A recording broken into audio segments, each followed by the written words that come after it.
दक्षिण एशिया की राजनीति कब कैसे बदल जाए ये किसी को नहीं मालूम, क्योंकि एशिया को चीन, रूस काफी प्रभावित करते हैं और इसका नुकसान और फायदा आप अपनी नजरों से देख सकते हैं। क्योंकि चीन की हिमाकत की वजह से अमेरिका 7 समंदर पार से एशिया में अड्डा बना रहा है और चीन को रोकने के लिए अपने परमाणु बॉम्बर भी उड़ा चुका है। क्योंकि चीन ताइवान पर कब्जा करना चाहता है और अमेरिकी ये किसी भी कीमत पर होने नहीं देंगे। ठीक उसी तरह रूस यूक्रेन का युद्ध जारी है और अमेरिका रूस के खिलाफ हाथ धोकर पड़ा है और चाहता है कि इस लड़ाई में रूस के खिलाफ सभी देश साथ दें। लेकिन रूस के खिलाफ जन समर्थन अमेरिका को नहीं मिल रहा। ऐसे में रूस के साथ कई शक्तिशाली देश खड़े हैं और कई अमेरिका से सौदा करने के लिए दबाव डाल रहे हैं। ऐसे में एशिया की राजनीति किधर जाएगी किसी को नहीं मालूम। जी हाँ, अब उसी कड़ी में ईरान भी भारत से पंगे लेने की सोच रहा है।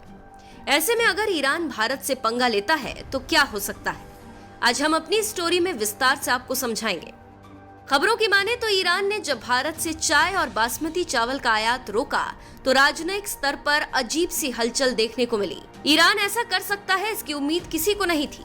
सरकारी अधिकारियों की माने तो ईरान ने ये कदम बदले में उठाया है।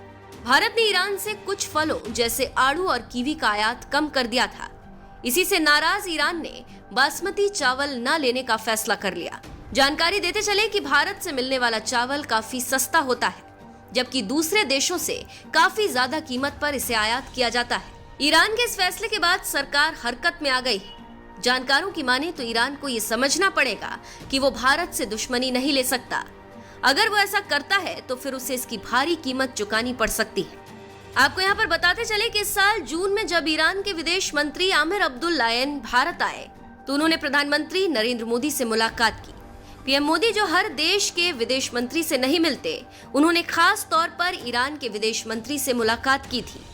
पीएम मोदी ने कहा था कि दोनों देशों के बीच रिश्तों से दोनों देशों को फायदा हुआ था और ईरान को याद दिलाया था कि भारत के साथ रिश्तों की वजह से क्षेत्रीय सुरक्षा और समृद्धिशीलता आगे बढ़ी है। भारत और ईरान मामलों के जानकारों की माने तो दोनों देश साथ आकर काफी कुछ हासिल कर सकते हैं। भारत की तरफ से आक्रामक कूटनीति को आगे बढ़ा रहा है।